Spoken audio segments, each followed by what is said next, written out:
கர்த்தருடைய பரிசுத்த நாமத்துக்கு மகிமை உண்டாவதாக. Glory be to the holy name of God. 2 கொரிந்தியர் 12 அதிகாரம் 7 வசனம் வாசிக்கலாம். 2 Corinthians chapter 12 verse 7. 2 கொரிந்தியர் 12:7. And lest I should be exalted above measure through the abundance of the revelations, there was given to me a thorn in the flesh, the messenger of Satan to buffet me, lest I should be exalted above measure. அன்றியும் எனக்கு வெளிப்படுத்தப்பட்டவைகளுக்குரிய மேன்மை நிமித்தம் நான் என்னை உயர்த்தாதபடிக்கு என் மாம்சத்திலே ஒரு முள் கொடுக்கப்பட்டிருக்கிறது. என்னை நான் உயர்த்தாதபடிக்கு அது என்னை குட்டும் சாத்தானுடைய தூதனாய் இருக்கிறது. கர்த்தருடைய பரிசுத்த நாமத்துக்கு மகிமை உண்டாவதாக. May the God's holy name be glorified. இது அப்போஸ்தலனாகிய பவுலுடைய ஒரு அறிக்கையாய் காணப்படுகிறது. And this is the Saint Paul's confession. அவனுடைய அறிக்கை என்ன? And what is his confession? என் மாம்சத்தில் ஒரு முள் கொடுக்கப்பட்டிருக்கிறது. And there was given to me a thorn in the flesh. இன்றைய மெசேஜ் முள். And today's message is thorns. இன்றைய கிறிஸ்தவ வாழ்க்கையில அநேக முள்ளுகள் இருக்கிறதை நாம் பார்க்கிறோம். In Christian life and we can see there are many thorns. உலகம் முழுவதும் பல விதங்களில முள்ளுகள் பல டிசைன்ல பல வெரைட்டில பூமியில காணப்படுகிறது. We can see on earth and different designs and different styles of thorns. சில முள்ளுகள் விஷத்தன்மை வாய்ந்ததாக இருக்கிறது. And some thorns are poisonous. இவைகளெல்லாம் குத்துனா செத்தே போய்டுவா. When the thorn pricks us and we die. சில முள்ளுகள் பயங்கரமான வேதனையை உண்டாக்கக்கூடியவை. Some thorns will give us a terrible pain.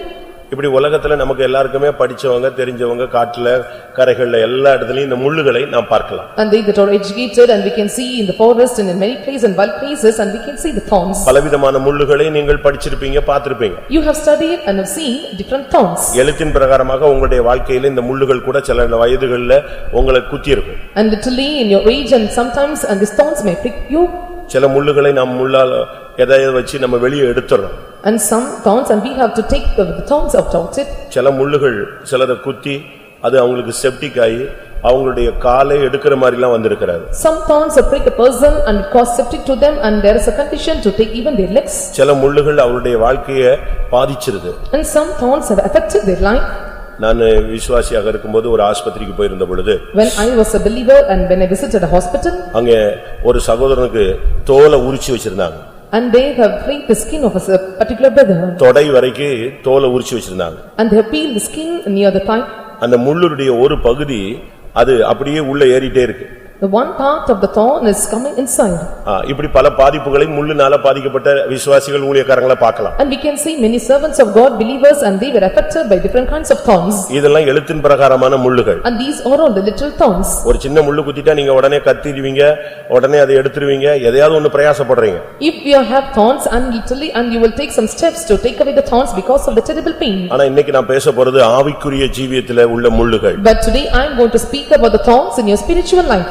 இங்கே ஒரு முள் குத்தப்பட்டதாக அவன் சொல்லுகிறான். Here he says that and the thorn was pricked him. அது என்ன முள்ளு? And what thorn it was? என் மாம்சத்தில் ஒரு முள் கொடுக்கப்பட்டிருக்கிறது. And there was given to me a thorn in the flesh. அது என்னை குட்டுகிற சாத்தானுடைய தூதனாய் இருக்கிறது. And the messenger of the Satan to buffet me it was. இங்கே சொல்லப்பட்டதான இந்த முள் வியாதியை காண்பிக்கிறது. And here the thorn is mentioning about the sickness. கிறிஸ்தவ வாழ்க்கையில முள் என்பது ஒரு போஷன்.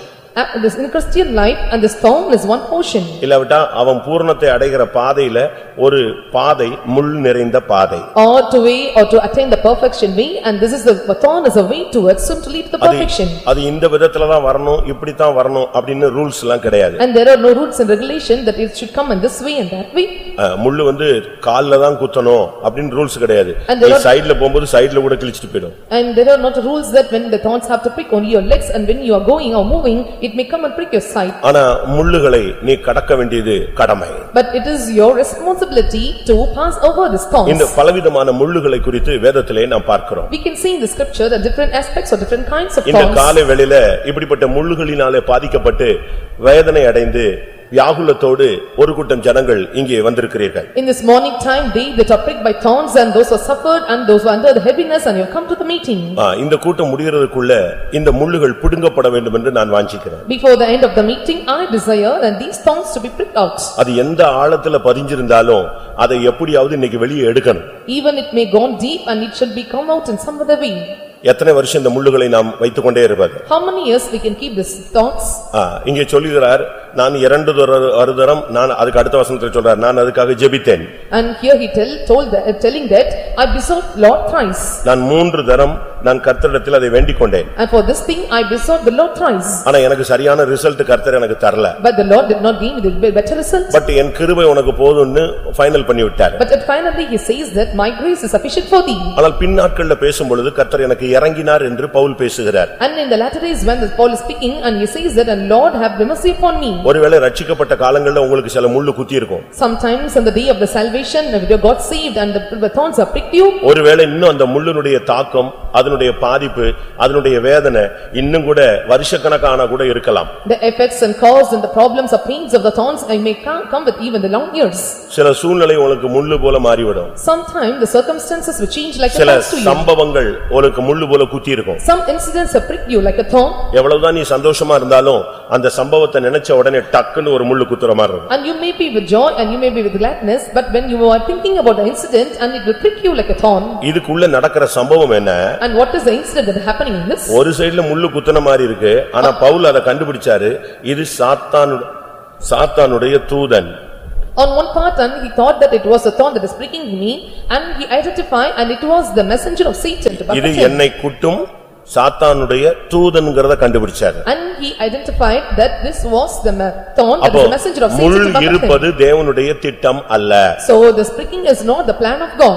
நம்முடைய பாதையில முள்ளு வரலாம், ஆனா அந்த முள்ளுகள் நீடிக்க கூடாது. And thorns can come in our life, but this should not extend in our life. இதே பாதை இயேசு கிறிஸ்துவுக்கு அனுமதிக்கப்பட்டது. Even the same path is administered to Jesus also. மனுஷன் நடந்து போகும் பொழுது தவறாக அவன் கால்களை வைத்து விட்டால் கீழ இருக்கிற முள்ளு குத்தும். ஆனா இயேசுவுக்கு தரையில உள்ள முள்ளு குத்தல, அவருடைய தலையில முள்முடி சூட்டப்பட்டது.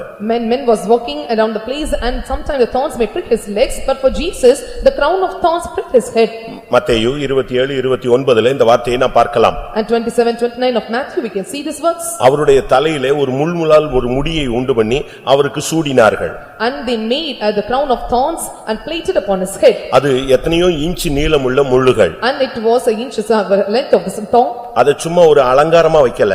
And they were not keeping us for an ornament. நீங்க 4 சுவிசேஷத்திலும் படிச்சு பாத்தீங்கன்னா அது அவர் தலையின் மேல் வைத்து அடிக்கப்பட்டதுன்னு சொல்லிருக்கும். When it were reading in all the 4 gospels and we can see it was plated upon him and they beat on him. அப்படி வார்த்தை ஏதாவது இருக்கான்னு பாருங்க. And check whether such words அது அவருடைய தலையில சும்மா வைக்கப்பட்டதல்ல. It was not just kept upon his head. அவருக்கு முள்முடி சூட்டப்பட்டது என்கிறது ஒரு சரியான வார்த்தை, ஒரு தனியான வார்த்தை மாத்திரமல்ல. It is not only the right word that he was kept the crown of thorns. அவர் அந்த கோலை எடுத்து அவரை சிரசில் அடித்தார்கள். And they took the reed and beat upon his head. அவருடைய அந்த முள்முடி சும்மா வச்சு அப்படி டெக்கரேட் மாதிரிலாம் வைக்கல. And just they did not keep the thorns upon him and it was a decoration. அது அவர் தலையில வச்சு அடிக்கப்பட்டது. And it was kept on his head and it was beaten. அந்த அடியில அது இறங்கிருச்சு.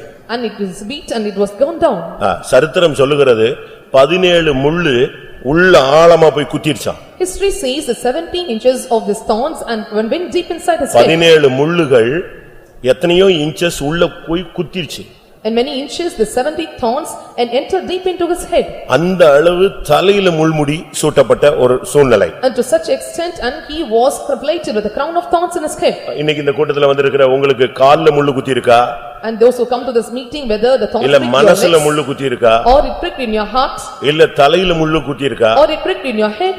நீங்க யோசிச்சு பாருங்க. You just think and see. உங்களுடைய நிலவரம் என்ன என்பதை நீங்கள் சிந்திச்சு பாருங்க. Just consider and what is your state. உங்களுடைய ஜீவியத்துல நீங்கள் என்ன சூழ்நிலையில நீங்கள் சிக்கி இருக்கிறீர்கள்? In what situations or in your life you are entangled. சிலருக்கு கண்கள்ல முள்ளு போல சில பிரச்சனைகள் குத்தி கொண்டிருக்கிறது. And for some the problems are pricking like a thorns in their eyes. வேதம் இதெல்லாம் சுட்டி காட்டுகிறது. The Bible is depicting all these things. எப்படிப்பட்ட முள்ளு? What kind of thorn? கையில குத்தினாலே நமக்கு உட்கார முடியாது. If it is pricking our hands and we cannot bear it. கால்ல குத்திட்டா சுத்தமா இருக்க முடியாது. And if it is pricking our legs and we could not control. ஆனா அதே நேரத்துல உங்களுடைய கண்ணுல குத்தினா எப்படி இருக்கும்? At the same time if it pricks your eyes and how it will be.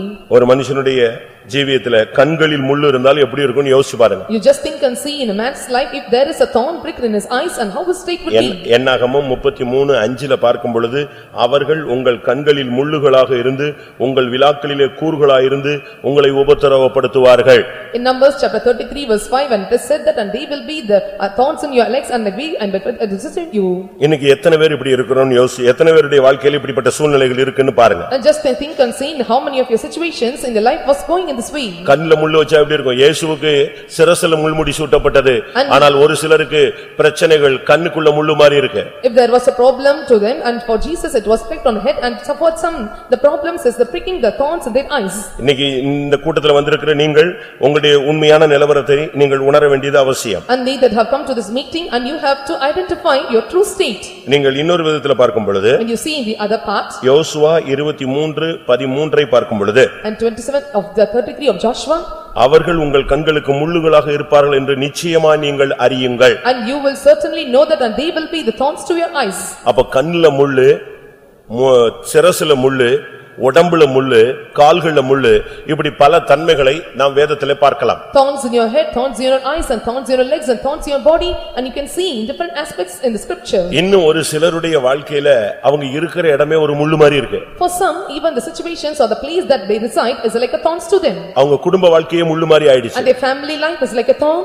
அவங்க பிசினஸ் சென்டரே முள்ளு மாதிரி ஆயிடுச்சு. And their business center became a thorn. அவங்களுடைய தொழில் கூடமே அவங்களுக்கு முள்ளு மாதிரி ஆயிடுச்சு. And the place that they are doing the job and it became a thorns to them. அவங்க ஆபீஸ், அவங்க வேலை பார்க்கிற இடம் எல்லாமே முள்ளா மாறிடுச்சு. The office, the place where they are working and it become a thorns to them. ஒரு சிலருக்கு தங்களுடைய ஊழியமே முள்ளா மாறிடுச்சு. For some and this ministry became a thorn. இப்படிப்பட்ட பல பாதைகளை நீங்கள் சந்தித்துக் கொண்டிருக்கலாம் பிரியமானவர்களே. And dearly beloved, and you may be facing such a parts in your life. எசேக்கியேல் 2:6 பார்க்கும் பொழுது நீ முள்ளுகளுக்குள் குடியிருந்தாலும் என்கிற வார்த்தையை நாம் பார்க்கிறோம்.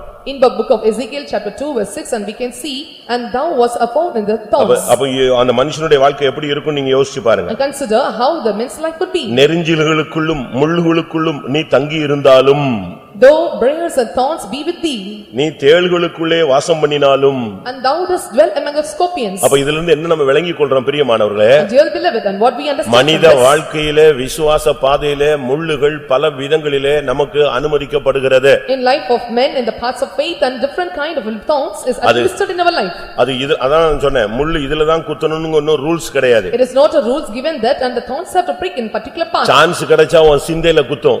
When time comes, a chance comes, it may prick your mind. உன் மைண்ட குத்தும். It comes and prick your உன் mind. மனதை வேதனைப்படுத்தும். And it will make you terrible. உன் மனசுல ஆழமான காயங்களை உண்டு பண்ணும். And it will bring the deep wounds in your head. தேவைப்பட்டா உன் கண்ணை குத்தும். If possible, it will prick your eyes. தேவைப்பட்டா உன் சரீரத்துல கிழிக்கும். If needed, it will rent your body. நீ அதை சரியான விதத்துல கையாளாவிட்டால் அது உனக்கு சீல் வைக்கும், உனக்கு வேதனையை கொடுக்கும், உன் கை காலை எடுக்க வேண்டிய சூழ்நிலைக்கு உன்னை தள்ளிட்டு போகும். If you handle it not properly and it will make you have the pulses and also make the terrible pains in your hands and legs. ஏன் இந்த முள்ளுகள் வந்தது என்பதை நாம் விளங்கிக் கொள்ள வேண்டும். We have to understand and why the thorns have come. தேவன் ஏன் இப்படி ஒரு பாதையை அனுமதிக்கிறார்? And why the Lord is admitting such paths. இது தேவ சித்தம்தானா? Is it the will of God? தேவன் தன்னுடைய குமாரனுக்கு கூட இந்த முள்ளுகளின் பாதையை அனுமதித்தது நாம் பார்க்கிறோம். Even the God's son is also given such paths of thorns, we can see it. அவருக்கு முள்முடி சூட்டப்பட்டது. And he was plated with the crown of thorns. அந்த முள்முடியோடு தான் அவர் சிலுவையை சுமக்கிறார். And with the crown of thorns he was bearing the cross. நம்முடைய சிந்தையிலே நாம் பரிசுத்தவான்களாய் மாறும்படியாக அவருக்கு சிரசிலே முள்முடி சூட்டப்பட்டது என்று நமக்கு எல்லாருக்கும் தெரியும். And we all know that to change to a holy person in thoughts and he was plated with the crown of thorns in his head. ஆனா முள்ளு எப்படி இருக்கும் அப்படின்னு நமக்கு தெரியாது. And we do not know how the thorns would be. சில முள்ளுகள் ரொம்ப சிறுசா இருக்கு. And some thorns are small in size. சில முள்ளுகள் ரொம்ப நீளமா இருக்கும். And some thorns will be long in size. சில முள்ளுகள் விஷமுள். And some thorns are poisons. மரணமே நின்ற விஷமுள் எவிடன்னு மலையாளத்துல நமக்கு தமிழ்ல கேட்டிருக்கு, மரணமே உன் கூர் எங்கே அப்படின்னு. ஆனா மலையாளத்துல எப்படி நின்ற விஷமுள் எவிடே அப்படின்னு தான் கேட்டிருக்கு. In Tamil it is said that, oh death, where is thy sting? But in Malayalam it is said that, and where is this poisonous thorn of death? அந்த முள்ளு குத்திருச்சுன்னா தொலைஞ்சாவன். If the thorn has pricked him and he was over. பிரியமானவர்களே, இப்படிப்பட்ட விஷமுள்ளுகள் குத்தி எத்தனையோ ஊழியர்கள் விசுவாசத்தை விட்டு போயிருக்கிறார்கள், எத்தனையோ விசுவாசிகள் சத்தியத்தை விட்டு வெளியே போயிருக்கிறார்கள். And dearly beloved, and many ministers of God and many believers, and they've gone away from because of the thorns, the poisonous thorns have pricked them. இது ஏன் வருகிறது, எதனால் இது அனுமதிக்கப்படுகிறது, எவைகளெல்லாம் முள் என்று நீங்கள் இப்பொழுது அறிந்து கொள்ள வேண்டும். And why these are coming and why he is appointing to us and why it is admitted to us and why it is coming in our life, and we have to understand this. நல்ல white and white போட்டு நல்ல ட்ரிம்மா பரப்பிட்டு நீங்க அழகா இன்னைக்கு ஒரு service பார்க்கலாம் வந்திருக்கலாம். And you have come with the thought that are coming in white and white garments and we can see a better service. முள்ளுகள்னு உடனே யாரோ பாதிக்கப்பட்ட ஒரு விசுவாசிக்காக இன்னைக்கு மெசேஜ் போகுதுன்னு நினைக்காத. நான் இப்ப சொல்ற முள்ளு ஓன்ட்டே இருக்குங்கறதை இப்ப நீ கண்டுபிடிச்சிடுவ. And telling that I am the thorn, for speaking about the thorn, don't think that I am speaking for the believers, those who are attacked by the thorns, and it is for everyone, those who come, those who are attacked by the thorns. உன்னுடைய ஊழியத்தோடும் ஜீவியத்தோடும் பல முள்ளுகள் போராடி கொண்டிருக்கிறார். In your life and many kinds of thorns is is struggling with you. நீ இடம் கொடுத்தால் உன்னுடைய வருங்கால ஊழியத்தை நாசமாக்கி விடும். If you give room and it will spoil your future ministry. இந்த முள்ளுகள் உங்களுடைய வருங்காலத்தையே சூனியமாக்கி விடும். And these thorns will break none of your future. முதலாவது இந்த முள்ளுகள் சாபம் என்பதை நாம் புரிந்து கொள்ள வேண்டும். First of all, we have to understand these thorns are curses. சாபத்தின் அடையாளம் தான் முள்ளு. The token for curse is a thorn. ஆதியாகமம் 3 அதிகாரம் 18 வசனத்தை பார்க்கும் பொழுது When we look into Genesis chapter 3 verse 18. மனிதனை சபித்த பொழுதுதான் இந்த முள்ளை குறித்து தேவன் பேச ஆரம்பிக்கிறார். When the Lord was cursing the man and he was speaking about the thorns. அது உனக்கு முள்ளும் குறுக்கும் முளைப்பிக்கும் வெளியின் பயிர் வகைகளை புசிப்பாய். நீ அதுல உனக்கு முள்ளும் குறுங்கும் அந்த மோசமான நெரிஞ்சில்கள் தான் உனக்கு முளைக்கும் என்று சொல்லப்பட்டிருக்கிறது. It is said that thorns also and thistles shall bring forth you. சாபத்தினுடைய ஒரு அடையாளம் தான் முள்ளு. The token for the curse is thorn.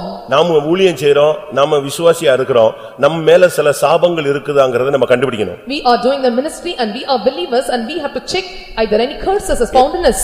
இயேசு கிறிஸ்துவினுடைய ரட்சிப்புக்குள்ள நம்ம வர்றதுக்கு முன்னால நம்ம மேல சாபம் இருக்கலாம். Before we comes into the salvation of Jesus and we may have curses upon us. அந்த சாபங்களை இயேசு சிலுவையில முடிச்சிடுறார். And the Lord abolished all the curses on cross. சரியான ஞானஸ்நானம், சரியான ரட்சிப்பு, சரியான அபிஷேகம் சாபத்தை முறிச்சிருது. Right water baptism and right salvation and right anointing is breaking away all your thorns. நான் திரும்பவும் சொல்றேன். Once again I repeat. நாம ரட்சிக்கப்படுறதுக்கு முன்னால நம்ம மேல சாபம் இருக்கிறதுக்கு வாய்ப்புகள் உண்டு. And before we are saved and there are some chances for us to have the curses upon us. ஒருவேளை நம்முடைய முன்னோர்களுடைய பாவங்கள் நிமித்தம், Sometimes because of the sins of நம்முடைய the பெற்றோர்களுடைய ancestors, பாவங்கள் நிமித்தம், because of the sins of the parents, நாம் ரட்சிக்கப்படுறதுக்கு முன்னால் நாம் செஞ்ச தவறுகள் நிமித்தம், and because of the errors and blunders that were committed before we are saved. நம்ம மேல சாபங்கள் இருக்க வாய்ப்பு உண்டு. And there are some chances for the curses to be upon us. அப்படி ஒண்ணுமே இல்லாட்டாலும் நம்ம சபிக்கப்பட்ட பூமியில தான் இருக்கிறோம். Even we don't have all such curses and we are living on the cursed earth. அப்படிங்கும்போது நாமும் சபிக்கப்பட்ட ஒரு கூட்டத்தார் தான். If so, and we are also the cursed group. ஆனால் But ரட்சிக்கப்பட்ட பின்பு after we are saved, நம்முடைய ரட்சிப்பில், நம்முடைய ஞானஸ்நானத்தில், நம்முடைய அபிஷேகத்துல சாபங்கள் முறிக்கப்படுகிறது. in our salvation, in our water baptism, in anointing, our curses are abolished or removed. ஆனா இப்ப நம்ம ரட்சிக்கப்பட்டோம், இத்தனை வருஷம் ஊழியத்துக்கு வந்துட்டோம், இவ்வளவு நாள் ஆயிட்டோம், இப்ப நம்ம மேல சாபம் இருக்குமா? And we are saved and we have come to the salvation, we are anointed, and will the curses will remain upon us? நல்லா புரிஞ்சுக்கணும். Understand when? என்னைக்கு நீ சரியா ரட்சிக்கப்பட்டயோ அன்னைக்கு உன் சாபம் 100% out. When you are saved properly and that is 100% your curses are removed. விசுவாசிக்கிறவங்க ஒரு அல்லேலூயா சொல்லுங்க. சில புத்தகங்கள்ல இருக்கும், நீ ரட்சிக்கப்பட்ட பிறகு கூட நீ இன்னொரு 40 வருஷம் கூட இருக்குன்னு. அப்படிலாம் கிடையாது. இயேசு கிறிஸ்து கலாத்தியர் 3 அதிகாரத்தின்படி நமக்காக அவர் சாபம் ஆகினார். In book of Galatians chapter 3 and he became cursed for our sake. அப்ப முடிஞ்சு போயிடுச்சு அது. And the thorns are சரி, அப்ப இப்ப விசுவாசி இப்ப எப்படி சபிக்கப்படுறான்? And how the believers are becoming cursed? அதுக்கு ஒரு பெரிய சரித்திரமே இருக்கு. And there is a great history behind it. சபை கூடுதலை விட்டு விடுகிறவன் சபிக்கப்பட்டவன். ஒரு சர்வீஸ்க்கு நீ போகலன்னா ஒரு சாபம் வந்து உன் மேல ஒட்டிக்கும். If you attend not the service and the curse will come upon you. நீ இந்த மார்க்கத்துல இருந்துட்டு மத்தவனுக்கு துன்பப்படுத்தினா, அவன் ஆண்டவரே இப்படி பண்ணிட்டானே, இவன் விளங்குவானா அப்படின்னா அந்த சாபம் உன் மேல வந்து என்ன செய்யும்? பலிக்கும். Staying in this religion and if you are persecuting any people and the curses that he was giving and will come and prosper upon you. ஒருத்தன் வியாதிப்பட்டானா நீ அவனை போய் பார்க்கலன்னா அது ஒரு சாபம். அந்த சாபம் உன் மேல வரும்னு மத்தேயு 25 அதிகாரத்துல நீங்க படிக்கலாம். If you became sick, if a person is becoming sick and if you are not visiting him and the curse will fall upon you, you can read this book of Matthew chapter 25. இடது பக்கத்தில் நிக்கிற வெள்ளாடுகளை பார்த்து அவர் சொல்லுகிறார், சபிக்கப்பட்டவர்களே, பிசாசுக்காக ஆயத்தமாக்கப்பட்ட இடத்துக்கு நீங்கள் போங்கள். அவங்க யாரு? வியாதியா இருந்த பார்க்காதவங்க, பசியா இருந்து பசிக்கு ஆகாரம் கொடுக்காதவங்க, தண்ணி கிடைக்கும்போது தண்ணி கொடுக்காதவன், இவெல்லாம் யாரு? சபிக்கப்பட்டவன். Looking unto the water and he was telling that they that given not the water and they are the cursed. அப்ப இதுல இருந்து என்ன விளங்கிக் கொள்றோம்? And what do we understand from this? ரட்சிக்கப்பட்ட பின்பு நாம் தெய்வீகமாக வாழாத பட்சத்துல, சில காரியங்களை செய்யாத பட்சத்துல நாம் சபிக்கப்பட்டவர்களாய் மாறுகிறோம். After coming to the salvation, when we are not doing certain things in our life and we become the cursed. மத்தேயு 25:41 நீங்க இத பார்க்க முடியும். And you can read in book of Matthew chapter 25 verse 41. இவர்கள் இடது பக்கத்தில் நிற்கிறவர்கள். And they that right stand on the left hand. அப்பொழுது இடது பக்கத்தில் நிற்பவர்களை பார்த்து அவர் சபிக்கப்பட்டவர்களே என்னை விட்டு. அப்ப இவங்களை பார்த்து என்ன சொல்றாரு? சபிக்கப்பட்டவர்களையும் பேசுறாரு. And looking unto them and he calling them he cursed. இவங்க சொல்றாங்க, ஆண்டவரே நீங்க எப்ப பசியா இருந்தீங்க, எப்ப தாகமா இருந்தீங்க, எப்ப காவல்ல இருந்தீங்க, எப்ப வியாதியா இருந்தீங்க, எங்களுக்கு தெரியாதே அப்படின்னு சொல்றாங்க. And they were asking, we knew not, and when we were stranger and naked and clothed with thee and we knew not. அப்ப இயேசு என்ன சொன்னாரு? And Jesus replied, இந்த சிறியர்ல ஒருத்தன் கஷ்டப்படும்போது நான் தான் கஷ்டப்பட்டேன்னு சொல்றாரு. And he was answering that when they were among you a little was அப்ப இந்த மார்க்கத்துல வந்துட்ட பிறகு நீ உதவி செய்ய வேண்டிய நேரத்துல உதவி உதவி செய்யலன்னா நீ சபிக்கப்பட்டவன். After coming to this way and the time where we need to help, and if you did not help them and you are a cursor. அநியாயமா இந்த மார்க்கத்துக்குள்ள வந்துட்ட பிறகு அநியாயமான ஒவ்வொரு செயல்களுக்கும் பிரதிவினை உண்டு. And justly when you are coming to this religion, if you are not doing, and there is a reward for it. அப்ப இதுல இருந்து என்ன விளங்கிக் கொள்றோம்? And what do we understand from this? பிரியமானவர்களே, நம்முடைய ஜீவியத்துல ரட்சிக்கப்பட்ட பின்பு சாபத்துக்கு உட்படக்கூடிய பல வாய்ப்புகள் இருக்கு. After getting saved in this religion, and there are some of the chances or there are some of the incidents that be happening is to come inside the curse. அது உனக்கு ஒரு முள்ளு மாதிரி வந்து நிக்கும். And that will come and stand before you as a thorn. நீ செய்கிற வினைன்னா செய்வன செய்ய வேண்டாம், நீ செஞ்ச வினை தான் உனக்கு வினையா வரும். The action that you don't doing, it will not be an evil. That action that you have done will become an evil to you. தமிழ்ல சொல்லுவான், முற்பகல் செய்யின் பிற்பகல் விளையும். And that which you are doing in the foretime, it will come and prosper in the daytimes. ஒவ்வொரு வினைக்கும் எதிர்வினை உண்டு. For every action there is an equal ஒவ்வொரு reaction. கெமிக்கலுக்கும் என்ன உண்டு? ஒரு ரியாக்ஷன் உண்டு. For every action there is an equal reaction. நீங்க ஒருவேளை நான் சொந்தக்காரனை பார்க்க போனா அங்க போனா இங்க போனா இத போனா அத போனான்னு சொல்லிட்டு சர்வீஸ கட் பண்ணிடுவேன். ஆனா ஒரு சாபம் வந்து உன் மேல பாயிண்ட் பண்ணி உட்கார்ந்துக்கும். You may come and telling that I am going to attend the ceremonies of the relatives or functions, and the curse will come and fall upon you. அதுக்கு தான் சபை கூடுதல நீ விட்றாதன்னு சொல்றதுக்கு ரீசன் இதுதாங்க, வேற ஒண்ணும் கிடையாது. நீங்க எல்லாம் முன்னால வந்து எல்லாரும் உட்கார்ந்து உங்க முகத்தை பார்க்கணும்னு இல்ல, தேவன் உன் முகத்தை பார்க்கணும்னு ஆசைப்படுறாரு. So we are telling you that you have to come and gather up in the church, and you should not leave it, and you don't have to look into your face. பகலின் குளிர்ச்சியான வேளையில வந்தவர் சபைக்குள்ள வருவாரு. And at the cool of the daytime, and he will come in the church. நீ உட்கார வேண்டிய இடத்துல உட்கார்ந்திருக்கியான்னு, நீ எங்கே இருக்கிறாய்ன்னு பாப்பாரு. And he will look unto you at the place where you are sitting, have you sit, and he will check whether you are sitting and sat down. நீ வீட்ல உட்கார்ந்திருந்தேனா, சொந்தக்காரன் வீட்ல போய் உட்கார்ந்திருந்தேனா, கல்யாண வீட்ல உட்கார்ந்திருந்தேனா, சடங்கு வீட்ல உட்கார்ந்திருந்தேனா என்ன பிரயோஜனம்? If you sat in the rituals or ceremony places or any other festivals or in functions, and what is the use of you? அதுக்கு தான் சொல்றேன் சபை கூடுதல விட்றாத. And that's what we are telling, and that should not leave the gathering எங்க of the church. சுத்தனாலும் எங்க போய் உட்கார்ந்திரு. And wherever you may be, and must sit in the service. அவசியமா நீ போக வேண்டியிருக்கும். நீ அங்க போனாலே அங்க தேவ சமூகத்துல உட்காரு. If urgently you need to go to that place, and you must sit in the presence of God at right பூமி time. எங்கும் உலாவுகிற கண்கள் உன்னை பார்க்கட்டும். And he that looking towards the whole world, and he watches over you. பிசாசு சொல்லுவான், பாத்தீங்களா ஆண்டவரே இன்னைக்கு சர்வீஸ்க்கு அவன் போகலம்மா. And he will tell, and Satan looking unto God, he says that he was not attending the நீங்க service. நினைக்கிற மாதிரி உங்க பின்னால உள்ள பிசாசு சும்மா இருக்கவே மாட்டான். And don't think that he will not follow you, so it's a simple way. நீ 4 மணிக்கு எழும்ப மாட்ட, அவன் 4:01க்கு யார்ட்ட போய் சொல்லுவான்? எங்க போய் சொல்லுவான்? அவங்க ஆள் தூங்கிட்டான் அப்படிமா. You will not wake up by 4 o'clock, and he will complain to God for 4:01 that he did not wake up today. வெளிப்படுத்தல் 12:10 சொல்லி இருக்கிறது, இரவும் பகலும் குற்றஞ்சாட்டுகிறவன். 24 hours உன்னைய பத்தி பாயிண்ட் கவுண்டர் போட்டுக்கிட்டே இருப்பாங்க. Revelation chapter 15 verse 10 says that, and he is the accuser, and he was making and accusing of your day and night. உங்க ஆள் இன்னைக்கு கூட்டத்துக்கு போகல, And he did not attend the meeting, உங்க ஆள் ஜெபத்துக்கு எழும்பல, and he did not wake up for the prayer. இன்னைக்கு உங்க ஆள் வீட்ல பயங்கரமா சண்டை நடக்குது, And there was a quarreling in the house, அடிச்சிட்டாங்க. and because they were quarreled and fought. நீ போய் சொல்ல வேண்டாம். You don't want to tell. யார் சொல்லிட்டே இருப்பா? And who will tell this? அங்க ஒருத்தன் பஞ்ச் பண்ணிக்கிட்டே இருப்பான், கார்டு பஞ்சுக்கு பண்ணிக்கிட்டே இருப்பான். And there is a one, he will punch the card all the times. இதுதான் உண்மையான நிலவரம் பிரியமானவர்களே. And this is a true state, beloved. அதனால தான் நான் சொல்றேன், சாபத்தை நீயா விலை கொடுத்து வாங்கிடாத. So I am telling that you should not purchase with praises curse upon you. சமய வாய்த்தா சாபங்கள் என்னங்கறத பின்னால பார்க்கலாம். If season comes, then I will tell you what are the curses. சாபம் ஒரு முள். A curse is a thorn. அது உனக்குள்ளேயே முள்ளை விளைய வச்சிரும். It will make to fertilize this corn and see you. ஒரு முள்ளை அல்ல, Not a single thorn. உனக்குள்ளேயே முள் விளைய ஆரம்பிச்சிரும். And the thorns will continue. முள்களை உனக்குள் முளைப்பிக்கும். And it will bring the thorn forth in you. அதுக்கு பிறகு நீயே முள்ளா மாறிடுவ. Then after you will become a thorn. உன் புருஷன் உனக்கு முள்ளா இருக்க மாட்டான், நீ அவனுக்கு முள்ளா மாறிடுவ. The husband will not be a thorn to you, and you will become a thorn to your husband. இப்போ ஒரு வீட்ல புருஷனும் முள்ளு மனைவி முள்ளுன்னு என்ன எப்படி இருக்கும் அந்த வீடு? In a house, if a husband and wife both are thorns, and how the family இதுல will be. நடுவுல மாட்டிக்கிட்ட பிள்ளை செத்தான். And his children which among them will be will over. இல்ல பிள்ளைகள் எல்லாம் ஆணும் பொண்ணு எல்லாம் முள்ளு நடுவுல மாட்டிக்கிட்ட பெற்றோர் செத்தான். And the boy and girl child in the house, and they were found inside, and they become a thorns to them. இந்த வியாதி ஒரு முள். The sickness is a thorn.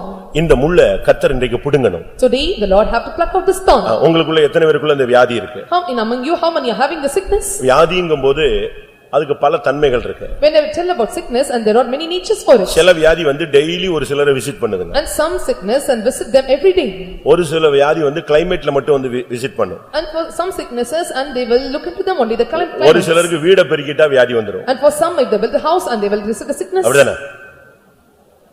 உண்மை, நான் பரியாசத்துக்கு சொல்லல, நிலவரத்தை சொல்றேன். ஒரு நாள் வீட்டை பெருக்கிட்டீங்கன்னா ரொம்ப இன்ட்ரெஸ்டா வீட்டை சுத்தம் பண்ணிட்டாங்கன்னா அடுத்த நாள் ஆள் என்னது இவங்க fact. I am not mocking you. One day if you sweep your house and another day you will become ill and you will suffer with the sickness. கொஞ்சம் hard work பண்ண முடியாது. And they could not do hard work. வெயில்ல போக முடியாது. And they could not go in பனியில snow. போக And முடியாது. they could not go in the snow. கொஞ்சம் வேலை செய்ய And முடியாது. they could not do the hard work. ஒரு நாள் விழிச்சிருக்க முடியாது. And they could not watch for a ஒரு single நாள் day. உபவாசம் ஒரு நேரம் உபவாசம் எடுக்க And முடியாது. they cannot take fasting one time. Common நேரம் முழங்கால் போட முடியாது. And they cannot bend their knees for 15 minutes. ஒரு பவனிக்கு போக முடியாது. And they cannot attend a procession. இன்னைக்குள்ள நிலவரம் என்ன நம்முடைய நிலவரம்? And what is our present state today? Sick இல்லன்னா என்னது? Weak. And we are sick or weak. இப்ப நம்ம எல்லாரும் ரொம்ப ஸ்டைலா சொல்றது என்னது? Week. Very easily or very stylily we are telling that we are weak. Weak கூடும்போது அதுக்கு பேர் என்னது? Sick. And when you are increasing it is called a sick. ரெண்டு மூணு பலவீனம் ஜானிச்சுனா நீ யாரா மாறிடுவ? வியாதியஸ்தனாய் மாறி விடுவாய். When 2 or 3 times comes and you become a sick person. அதனால முதலாவது இந்த முள்ளு பிடுங்கணும். So first of all and this thorns must be இந்த cut out. முள்ள வச்சிக்கிட்டு தான் பிசாசு எல்லா ஊழியக்காரங்களையும் விசுவாசிகளையும் டச் பண்ணிக்கிட்டே இருக்கான். Keeping this thorn and Satan is pricking every believers and saints of God. ஏதாவது ஒரு விதத்துல அவனை காயப்படுத்தணும் அது அவனுடைய நோக்கம். It is his purpose to prick him and wound him in any part. இதுக்கு அவன் காரணம் சொல்றான். And he is telling a reason behind this. ரெண்டு காரணங்களை பவுல் பேசுகிறார். And Paul is speaking two reasons. நான் என்னை உயர்த்தாதபடிக்கு. That I should not exalt myself. இந்த முள்ளுக்கான காரணத்தை அவர் கண்டுபிடிச்சிட்டான். And he identified the reason behind the thorn. இது எப்படி தேவன் நமக்கு அனுமதிச்சாருன்னு யோசிச்சு பார்க்கறான். And he think and see and how the Lord admitted to him. கடைசில அவன் சொல்றான் நான் என்னை உயர்த்தாதபடிக்கு இந்த சாத்தான் உள்ள வந்துட்டான். At last he says that and lest I should not exalt above my measure and he came inside me. எனக்கு கிடைச்ச பிரசங்கம் கிருபை வல்லமை வரங்கள் வெளிப்படுத்தப்பட்ட சத்தியங்கள் இவைகளின் நிமித்தம் நான் என்னை உயர்த்தாதபடிக்கு இந்த வல்லமை என்னோடு போராடுகிறது. All the sermons and truths and doctrines and abundance of the revelation that I should have upon me, that I should not exalt me and this thorn is pricking me. அப்ப முள்ளு ஒரு என்னது ஒரு speed break. So thorn is a speed break. நீ போற வேகத்துல slow பண்ணு நீ உன்னைய உயர்த்தாதங்கிறதுக்கு எதை கொடுக்கறாரு? ஒரு முள்ள கொடுக்கறாரு. And the speed that you take that will slow you down and he was giving you thorns. Speed break கொடுத்தா பரவாயில்லை சாகிறதுக்கு கொடுத்துற கூடாது. And if he was given speed break doesn't matter and it should not make you to die. நான் ஒரு நாள் போயிட்டு இருக்கும்போது ஒரு சகோதரன் வேகமா மனைவியோடு போயிட்டு இருந்தாரு. And one day I was traveling, I was seeing a husband was going with wife. குழந்தை அந்த வண்டியில இருந்துச்சு. And the child was sitting in அது ஒரு நைட் ஒரு 9:30 மணி இருக்கும். And it was 9 to 9:30. நானு என் வண்டியை தாண்டி தான் அவர் போறாரு. And crossing my vehicle and they were moving. அவன் ஒரு அவிசுவாசி. And he was an unbeliever. நல்ல ஸ்பீட்ல போகும்போது அவன் ஸ்பீட் பிரேக்கை கவனிக்கவே இல்லை. And when he was going in full speed and did not listen the speed breaker. இவன் பாட்டுக்கு ஏறி குதிச்சிட்டான். And he jumped over it. இவன் ஏறி குதிச்சிட்டானா வைஃப் கீழே குதிச்சிருச்சு. And the wife fall down. கால்லாம் பின்னி ஒரு மாதிரி ஆயிடுச்சு. And her legs were scattered and they were gone away. அவன் வண்டியில இருந்துட்டு சரி எழும்புங்க. அவன் எங்க எழும்புவா? And from the vehicle he was calling, you can get up. திருப்பி வந்து அவன் இறங்கி வந்து தூக்கி கடைசி என் கார்ல நான் ஏத்தி கொண்டு போய் அவங்க வீட்டுல விட்டு போனேன். Then he gone down and I have made her to come in my house in car. I dropped her in the house. திருப்பி போய் அவங்க ஆஸ்பத்திரிக்கு எல்லாம் தூக்கிட்டு போனாங்க. Then after they carried her to hospital. Speed break உன்னுடைய பரிசுத்தத்துக்காக இருக்கணுமே தவிர உன்னுடைய தெய்வீகத்துக்காக இருக்கணுமே தவிர இந்த முள்ளு வந்தது உன்னுடைய வீழ்ச்சிக்காக இருக்க கூடாது. The speed breaker must be for your divineness or holiness and should not be a falling.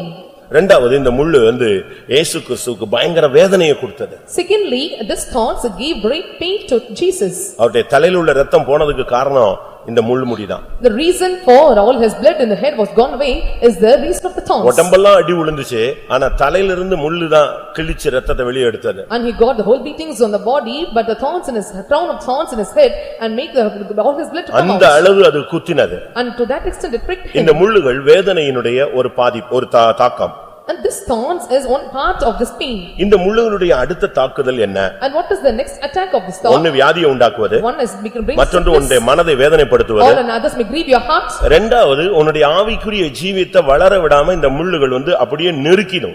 Secondly, and you should not grow in your spiritual life and the thorns will come and subject you. அது எப்படினா பிரசங்கத்தை கேட்கும்போது சூப்பர்மிங்க வெளிய போன உடனே duper ஆயிடுவீங்க. Hearing the sermon you may tell it was super but going out and may vanish away. ஒரு youth கேம்ப்ல ஒரு பையன் கேட்டான் யூத் கேம்ப்ல இருக்கிற வரைக்கும் நான் அப்படியே செயிண்டா இருக்கறேன் கேம்பஸ் விட்டு ரூம்ல விட்டு வெளிய போனா நான் யாரா மாறிறேன் பாவியா இருக்கேன் அப்படினா எப்படி 24 hours அங்க இருந்து சொன்னா நீ ஜிப்பா போட மாட்டேங்கறியே. And during youth meeting and he was saying that I was so full speed and was so hot when I was staying here but I will go out I'm gone away and what's the reason behind it? இங்கே நீங்க பார்க்கும் பொழுது இந்த முள்ளுகளுடைய தன்மை என்னன்னா வசனத்தை கேட்கும்போது இன்ட்ரஸ்டா இருக்கும் அந்த வசனத்தை நீங்க செயல்படுத்தும் போது இது வளர்ந்து அப்படியே நெருக்கும் உன்னைய பிடிச்சு. And when we are hearing the sermon and it is so interesting to you, when the thorns are spring forth and it is growing and it will come and subject over you. இந்த முள்ளுகளுக்குள் விதைக்கப்பட்ட தன்மையை 3 சுவிசேஷத்துல நம்ம பார்க்கிறோம். And we can see the 3 gospels and how it was sown among the thorns. மத்தேயு 3ஆம் அதிகாரத்துல பார்க்கிறோம். We are reading in book of Matthew chapter 3. Mark 4ஆம் அதிகாரத்துல பார்க்கிறோம். In Mark chapter 4. லூக்கா 8ஆம் அதிகாரத்துல பார்க்கிறோம். In Luke chapter 8. இந்த ஒவ்வொன்றிலும் பார்க்கும் பொழுது இந்த முள் வளர்ந்து நெருக்குகிறது. In all the 3 gospels and we can see and this thorn is growing and it is subjecting them. இந்த இடத்துல முள்ளுகள் என்று இயேசு சொன்ன காரியங்கள் என்ன? And what is the thing or what are the things he speak about the thorns? முள்ளுள்ள இடங்களிலே விதை விதைக்கப்படுகிறது. And the seeds are sown among the thorns. அந்த முள்ளு வளருது, விதையும் வளருது. And the thorn and the seeds are growing. அந்த செடி வளர்ந்து போது இந்த முள்ளு என்ன செஞ்சது? அத நல்லா வளர விடாம நெருக்குது. And when the plants are growing and the thorns is not allowing them to grow well. நீங்க கூட இப்ப நம்ம காம்பவுண்ட்ல பாத்தீங்கன்னா ஒரு சைடுல 1-2 தென்னை மரம் வளராமே நிக்கும். And we can see in the compound and some 2 or 3 coconut trees were not grown. ஏன்? Why? மத்த மரம் வளர்ந்துருச்சு, இத வளர விடாது. Other trees grown and it was not allowing the coconut tree. அதுபோல இந்த முள்ளு வளர்ந்துட்டா வசனத்தின்படி உள்ள வாழ்க்கையை உன்னால வாழ முடியாது. When the thorns are growing and you cannot live the word according to the word of God. மத்தேயு 13:22 இந்த முள்ளுகள் 2 முள்ளுகளை குறித்து பார்க்கிறோம். And we can read about book of Matthew chapter 13 verse 22 about the thorns which is growing. முள்ளுள்ள இடங்களில் விதைக்கப்பட்டவன் வசனத்தை கேட்கிறவனாயிருந்தும் உலக கவலையும் ஐஸ்வரியத்தின் மயக்கமும் வசனத்தை நெருக்கி போடுகிறதினால் அவனும் பெலனற்று போவான். அந்த முள்ளுகள் என்னது? இந்த வசனத்தை நெருக்கிற முள்ளு என்னது? உலக கவலை, ஐஸ்வரியத்தின் மயக்கம். And what is choking the word of God? It is care of this world and deceitful of riches. முள்ளுனா பக்கத்து வீட்டுக்காரி கூட வேலை பார்க்கறவன் அப்படிலாம் நினைச்சிராதீங்க. அதெல்லாம் ஒரு முள்ளு.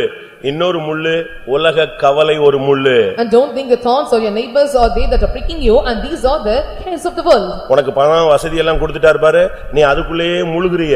ஐஸ்வரியத்தின் மயக்கம் அது ஒரு முள்ளு. The Lord has given you all luxuriousness and money and everything and these are all the deceitfulness of your riches. இந்த முள்ளெல்லாம் ரொம்ப டெக்னிக்கா குத்தும். And this the thorns will prick us. இது வெளிய பார்த்தா உனக்கு எப்படி தெரியாது? வெளிய பார்த்தா உனக்கு எப்படி தெரியாது? முள்ளு மாதிரி தெரியவே தெரியாது. When you see outside and it will not be seen like a thorn to you. ஆனா சரியா குத்த வேண்டிய இடத்துல குத்திடும். But the place where it shall prick it will prick you. இந்த உலக கவலையும் ஐஸ்வரியத்தின் மயக்கமும் வசனத்தின்படி வாழ விடாமல் உன்னை நெருக்குகிற முள்ளுகள். And these are the thorns that when you hear it that is care of this world and deceitful of riches is choking you that choking the word of God that should not live according to the word. இப்ப நீங்க பாருங்க உங்க வீட்ல முள்ளு இருக்கா உனக்குள்ள முள்ளு இருக்கான்னு பாருங்க. And check and see whether the thorns in you or in your house. கர்த்தர் உனக்கு பணம் கொடுப்பாரு. The Lord will give you money. வண்டி கொடுப்பாரு. And he will give you vehicle. வீடு கொடுப்பாரு. He give you house. தேவைகள் எல்லாம் கொடுப்பாரு. He gives all your supply. கர்த்தரின் ஆசீர்வாதம் ஐஸ்வரியத்தை தரும். And the things will give the riches. கொடுக்கிற தெய்வம் கூரையை பிடிச்சிட்டு கொடுப்பாரு. The Lord who giveth you and ஆனா நீ அதுல மயங்கிட்ட அதுதான் உனக்கு முள்ளு. But when you faint in all this and that become a thorn to you. ஐஸ்வரியத்தின் மயக்கம் உன்னுடைய ஆவிக்குரிய வாழ்க்கையை நெருக்கிடும் முள்ளு போல. This deceitfulness of riches and will come and choke your spiritual life. ஒரு சிலருக்கு ஒண்ணுமே தெய்வம் கொடுக்கிறது இல்ல. For some the Lord have given the thorns. அந்த கவலையிலேயே அது ஒரு முள்ளு. And with this burden and this is the thorns to them. கவலைப்படுகிறதுனால ஒரு முளத்தை உன்னால என்ன செய்ய முடியாது? கூட்டவும் முடியாது, குறைக்கவும் முடியாது. When the cares are increasing and you could not increase the meat or increase the meat. என்னடா இப்படியும் போக விட மாட்டேங்கறாரு, இப்படியும் போக விட மாட்டேங்கறாருங்கறீங்களா? You are telling that and he is not making it to go this way and that way. வறுமையும் முள்ளுங்கற, வசதியும் முள்ளுங்கற, அப்ப நான் எங்க தான் போறது? Poverty is thorn and riches is also thorn and where I can go? வறுமை ஒரு முள்ளு, உலக கவலை ஒரு முள்ளு. ரைட், சரி விடு. அப்ப ஆசீர்வாதத்தை கொடு. அது போனா ஆசீர்வாதம் கிடைக்கிறது தப்பு கிடையாது. அதுல மயங்கற பாரு, அதுதான் முள்ளு. Receiving the blessing that doesn't matter that you faint in it and that has become a thorn to you. இப்போ எந்த முள்ளெல்லாம் உங்களுக்குள்ள இருக்குன்னு பாருங்க. Check what are the thorns is found in you. வியாதி முள்ளு இருக்கா? Is there a sickness thorn? ஏதாவது மன வேதனை இருக்கா? Or do you having depression in உலக mind? கவலை இருக்கா? Or do you have the care of this இல்ல world? ஐஸ்வரியத்தின் மயக்கம் Or இருக்கா? do you have the deceitfulness of riches? நல்லா புரிஞ்சுக்கணும். இந்த மார்க்கத்துல வந்தா 2 பகுதி இருக்கும். பயங்கர போராட்டமா இருக்கும், பயங்கர செழிப்பு இருக்கும். எல்லாத்துலயும் பேலன்ஸ் பண்ணி போறதுக்கு உனக்கு என்ன செய்யணும்? பிராக்டீஸ் இருக்கணும். Understand well after coming to this way and you will have the struggle for life or you have the problems and you will have the riches of life and you must know to balance and both the state of life. இந்த தெருவுல பிள்ளைகளை கயிறுல நடக்க விடுறான் பாருங்க. And you can see in the streets and they have the rope around children. ஒரு கம்பு நட்டி கயிறு கட்டி அது மேல எது நடத்துவான்? ஒரு பொன் பிள்ளையோ ஆண் பிள்ளையோ நடக்க விடுவான். And they have the 2 sticks and tie the rope in it and make the children. கயித்துல நடக்கும், கயித்துல நடக்கும். And they were walking in the rope. எப்படி இருக்கும்? How it would be? அடுத்து செருப்பு போட்டு நடக்கும். And they will have used the slipper to walk. அந்த கயித்துல இவ்வளவு சைஸ் கயித்துல செருப்பு போட்டு நடக்கும். நம்ம ஆளுங்க சும்மா நடந்து வரும்போதே கால் ஒடிஞ்சிச்சு ஜெபின்னு சொல்லிட்டு இருக்கான். இவ்வளவு ஒரு செருப்பு போட்டா திருப்பி கால் ஒடியாம கை ஒடியாம என்ன ஒடியும்? And the small size rope, and they were using the slipper to move around this rope, and how they would walk. அந்த பிள்ளை செருப்பு போட்டு கயித்துல நடக்கும். And they were walking on the rope with slippers. கையில என்ன இருக்கும்? ஒரு கம்பு இருக்கும். அதுலதான் அது என்ன செய்யுது? தன்னை பேலன்ஸ் பண்ணுது. And there will be stick in his hand, and only with the stick they are balancing. Pentecost வாழ்க்கையில வந்தா உனக்கு வறுமை வரும். அதுல நீ பேலன்ஸ் பண்ணணும். வசதி வரும். அதுலயும் நீ பேலன்ஸ் பண்ணணும். When you come to this Pentecostal life and you will get this poverty, you must balance, and you will get riches, you must balance that also. நீ பட்டுன்னு வறுமையில போய் குப்புற விழுந்துற கூடாது. வசதியில போய் குப்புற விழுந்துற கூடாது. And you should not fall down in riches and in poverty.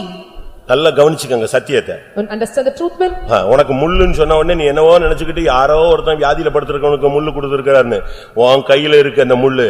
When you are telling about the thorns, so don't think that some are sickness or they are having the thorns.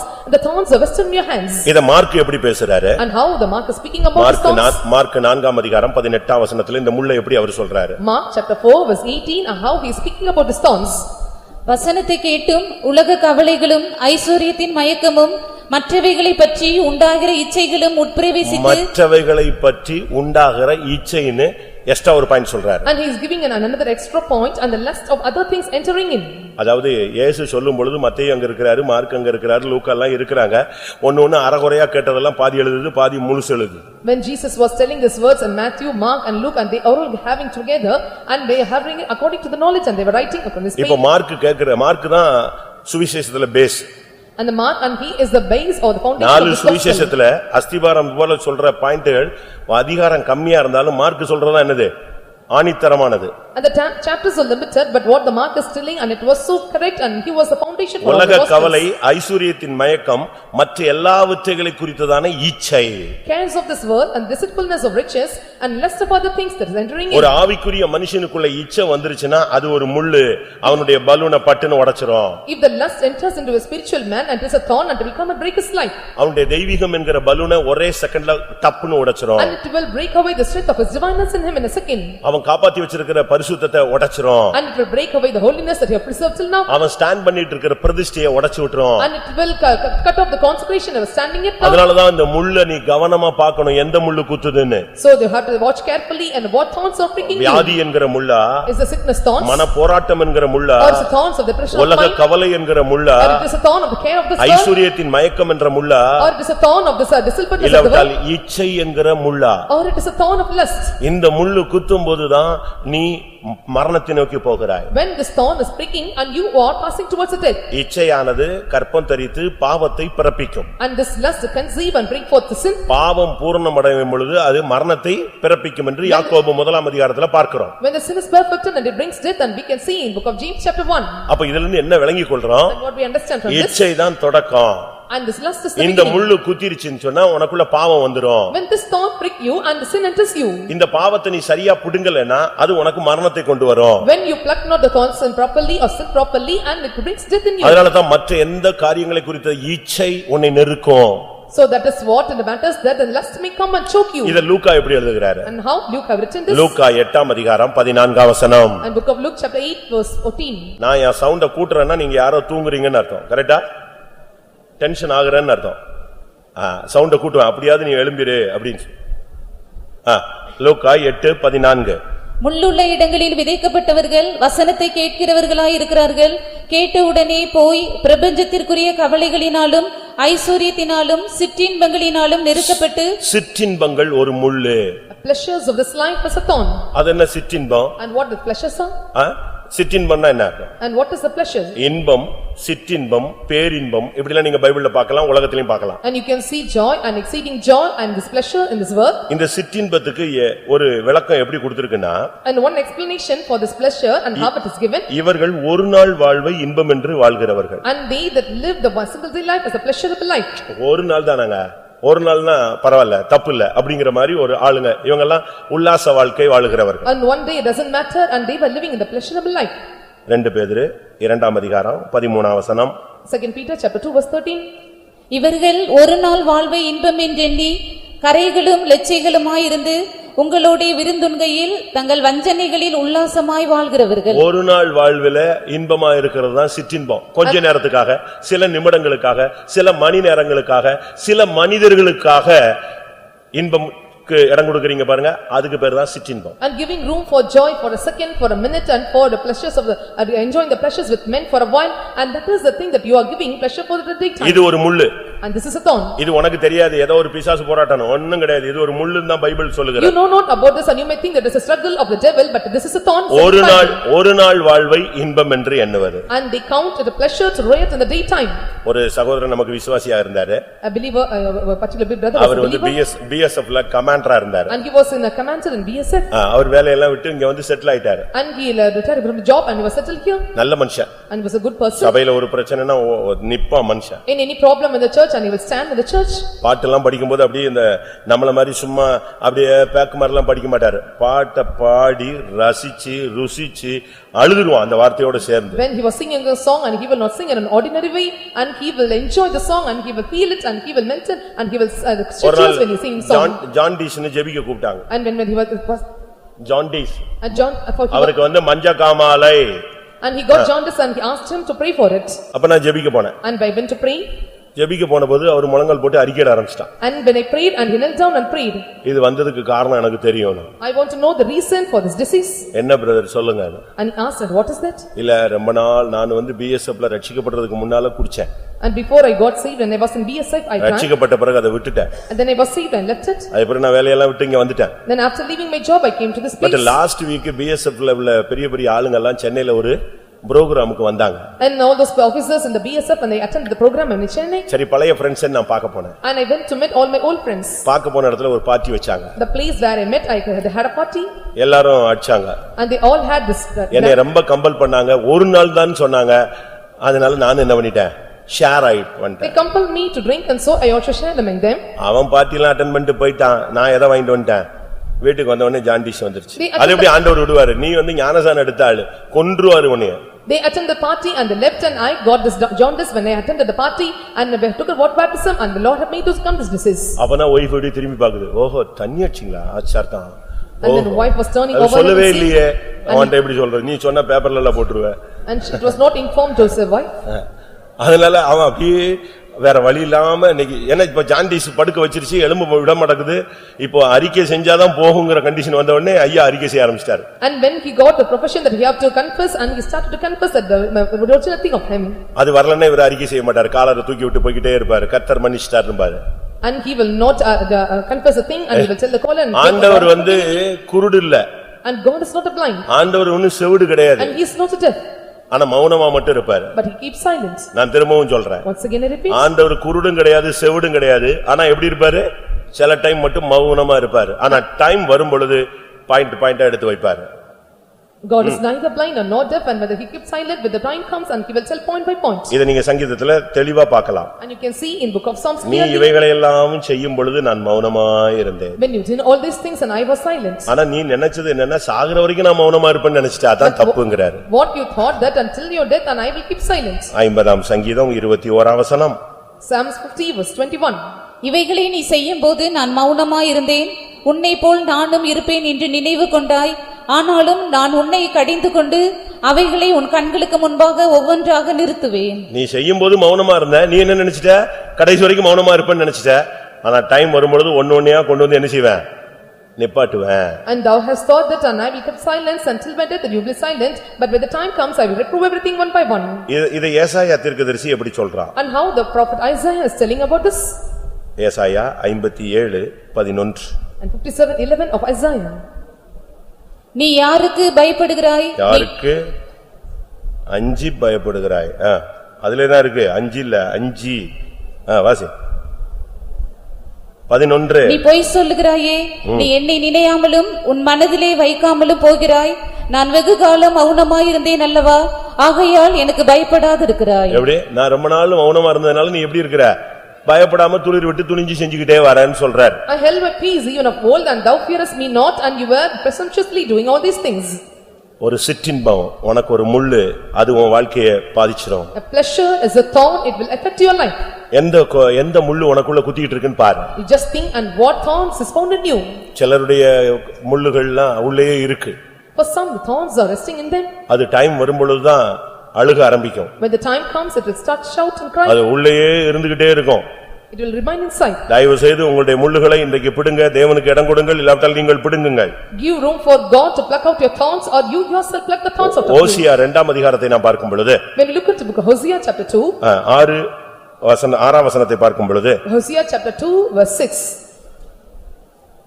ஆகையால் இதோ நான் உன் வழியை முள்ளுகளினால் அடைப்பேன். உன் வழிகளை நான் முள்ளுகளினால் அடைப்பேன்னு தன்னுடைய ஜனத்தை பார்த்து கர்த்தர் பேசுறாரு. And God speaking unto his people, therefore behold I will hedge thy people the way of thorns. நான் உன் வழிகளை முள்ளுகளினால் அடைப்பேன். I will hedge up thy way with thorns. ஏன் ஒரு தேவனுடைய பிள்ளையினுடைய வழியை கர்த்தர் முள்ளு வச்சு அடைப்பங்கறாரு? And why the Lord is telling to the child of God and I will hedge the thorns. உங்களுக்கு முந்தின வசனங்கள்ல பாத்தீங்கன்னா வேசித்தனம் விபச்சாரம் என்ற வார்த்தை சொல்லப்படுகிறது. When you read it above verses and we can see about the whoredoms and the adultery. ஆவிக்குரிய வாழ்க்கையில வந்துட்ட பிறகு விபச்சாரம் வேசித்தனத்துக்கு இடம் கொடுத்தீனா அது ஒரு முள்ளு. After coming to spiritual life, you will give room for the adultery and fornication, that is a thorn to you. வெளியரங்கமா பார்த்தா அது ஒரு பாவம், ஆனா பைபிள் படி பார்த்தீனா அது என்னது? ஒரு முள்ளு.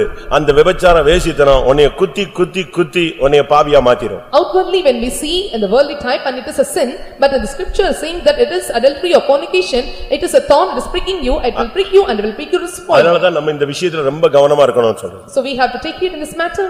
அவசியம் இல்லாம பேசாத, And without any need to அவசியம் speak. இல்லாம போன் பேசாத, And without any urgency, don't call. தேவையில்லாத இடத்துக்கு போகாத, And don't go in a necessary place. அவசியம் இல்லாத ஆளுங்கள்ட்ட நீ பழகாத, And don't have the practice with other people. ஜெபத்தோடு இரு, Be in prayer. உபவாசத்தோடு இரு. And be with fasting. உனக்கு வேலை இல்லையா? பேசாம வீட்ல என்ன செய்? ஜெபம் பண்ணு. If you don't have any job or work, and stay at house and pray. இல்லனா பேசாம வீட்ல ரெஸ்ட் எடு. Or you stay in your house and take rest. Time இருக்கு, டைம் பாஸ் பண்ணனும் அப்படி இப்படின்னு சொல்லி போய் எங்கேயாவது விபச்சார வேசித்தனத்துல சிக்கிடாத. You have time that you are having things and you don't be entangled in any such kind of fornication or adultery. யார் வீட்டுக்காவது போகணும், உதவி செய்யணும், வேலை செய்யணும், அப்படி இப்படின்னு போய் எங்கேயாவது போய் கண்ணில சிக்கிடாத. I need to go and work in a particular house or a job and don't be entangled in a son of snail. நீ போவ, ஆனா கர்த்தர் உன் வழியெல்லாம் முள்ளு வச்சு அடைச்சிருவாரு. And you may go but the Lord will hedge your way with thorns. உன்னுடைய வாழ்க்கையில தோல்விகள் அந்த மாம்சம் உனக்கெல்லாம் இடம் கொடுக்கும் பொழுது அதுவே உன்னை குத்தி ஒரு வழி பண்ணிடும். When you give room for the failures and fleshly natures in your life and that will prick you and it will spoil your life. இன்னைக்கு நம்முடைய நிலவரம் என்ன? And what is your present state? அருமையானவர்களே, உங்களுடைய வீடுகளில் கூட இந்த முள்ளுகளை நீங்கள் பார்க்கலாம். Dearly beloved, you can see the thorns in your house. வேதம் சொல்லுகிறது, The scripture is telling. உன்னத பாட்டு 2ஆம் அதிகாரம் 2ஆம் வசனத்தை பார்க்கும் பொழுது When you look into Song of Solomon chapter 2 verse 2. அங்க ஒரு முள்ளு அறிமுகப்படுத்தப்படுகிறது. And another thorns are introduced there. உன்னத பாட்டு 2:2. 2:2 of Song of Solomon's. முள்ளுகளுக்குள்ளே லீலி புஷ்பம் எப்படி இருக்கிறதோ அப்படியே குமாரத்திகளுக்குள்ளே எனக்கு பிரியமானவளும் இருக்கிறாள். முள்ளுகளுக்குள்ளே லீலி புஷ்பம், ஓகே, அது நல்லது.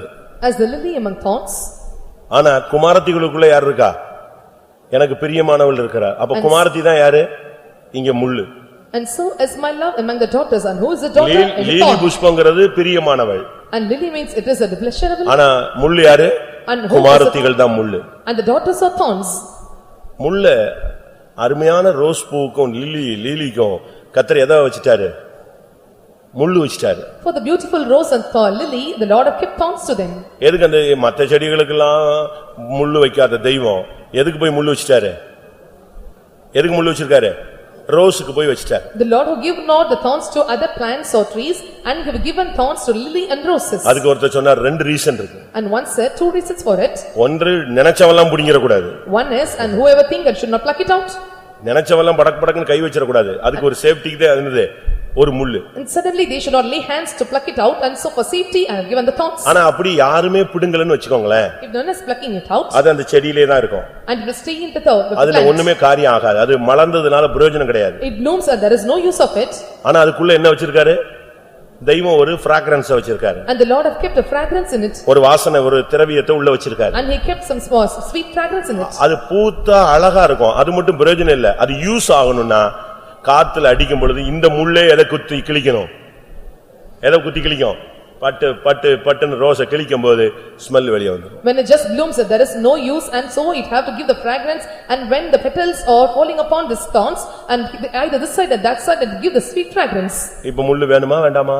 Do you want this thorns or not?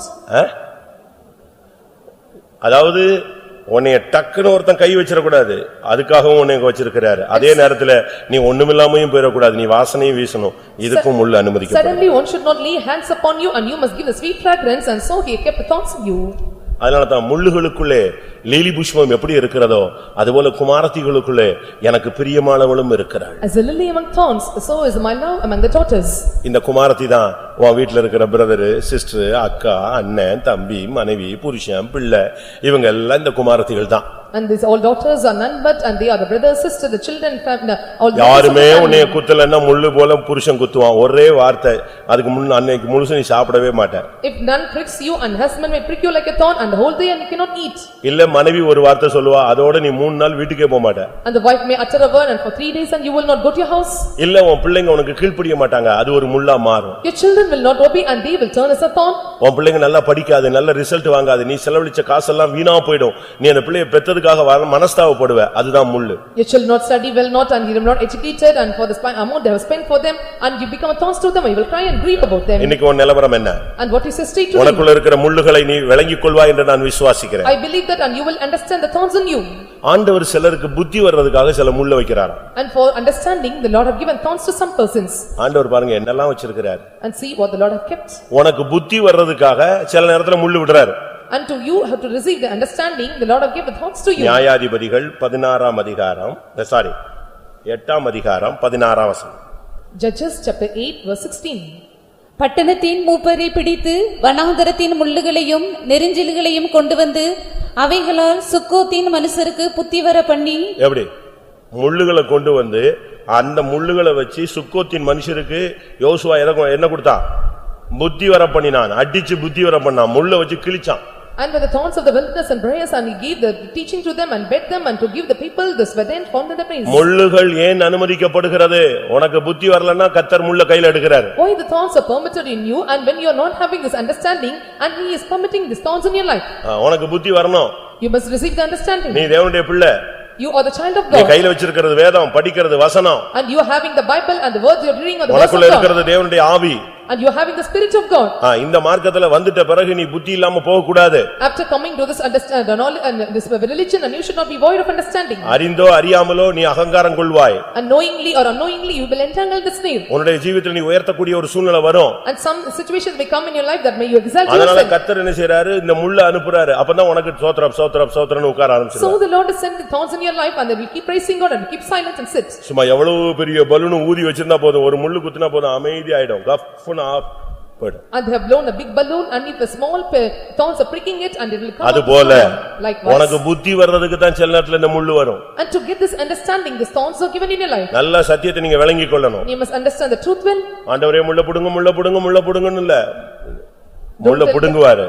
And don't tell that the Lord have to pluck your thorns and he will pluck your thorns. ஏன் அனுமதிச்சார்னு கண்டுபிடிச்சு பாரு. Identify and why the Lord have permitted it. உனக்கு புத்தி வர சுக்கோத்தின் மனிதர்களுக்கு புத்தி வர பண்ணும்படியாக அந்த முள்ளுகளை எடுத்து உபயோகித்தான். And with them that he thought that the men of Succoth and they have to get this understanding and the Lord have given the thorns and briars in their life. ஆண்டவர் அறியாம உனக்கு ஒண்ணும் சம்பவியாது. And unknowingly to God and nothing will prosper in your life. என்னாகமம் 33:55க்கு வரும் பொழுது 33:55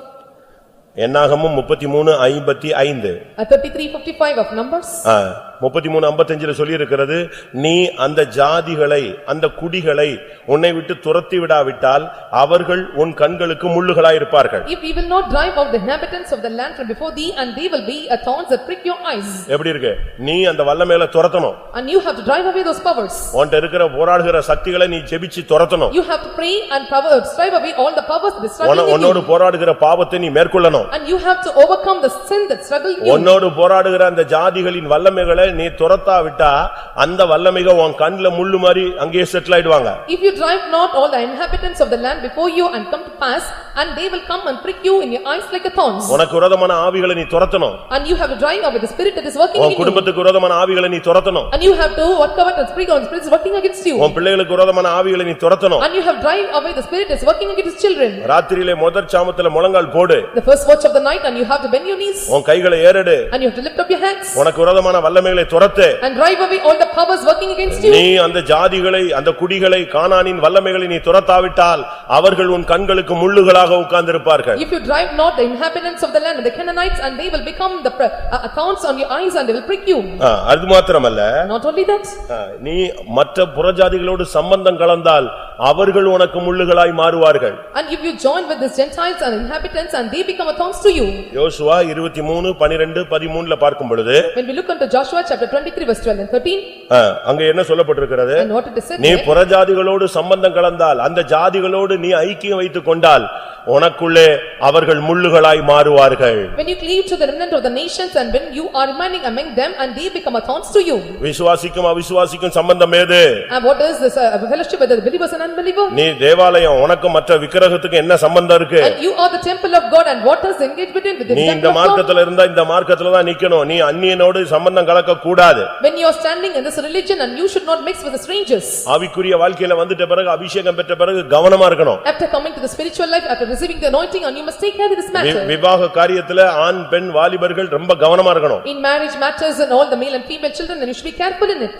விவாக வயதுல பிள்ளைகளை வைத்திருக்கிற பெற்றோர்கள் ரொம்ப கவனமா இருக்கணும். The parent that you are having the children in this marriage age, and you must take heed of the matters. இந்த கடைசி காலம், And these are the last times. அபிஷேகம் பெற்ற அநேகர் இந்துக்களோடு ஐக்கியமாகிறீர்கள். And they that are anointed, you are having fellowship or united with the அபிஷேகம் பெற்ற அநேகர் பாவிகளோடு ஐக்கியமாகிறீர்கள். And they that are anointed and you are mingling or mixing with the அபிஷேகம் பெற்ற sinners. அநேகர் முஸ்லிம்களோடு ஐக்கியமாகிறீர்கள். They that are anointed, you are mingling with the Muslims. நல்ல அபிஷேகம் பெற்ற பொண்ணும் பையனும் இன்னைக்கு அநேகர் தடுமாறி விழுகிறத நம்ம பார்க்கிறோம். காரணம், அது உன் வாழ்க்கையில கடைசி வரைக்கும் சாகர வரைக்கும் முள்ளா மாறிடும். A good anointed child, children and girl or boy, and they that are engaged with these strangers, and this become a curse to you till your death.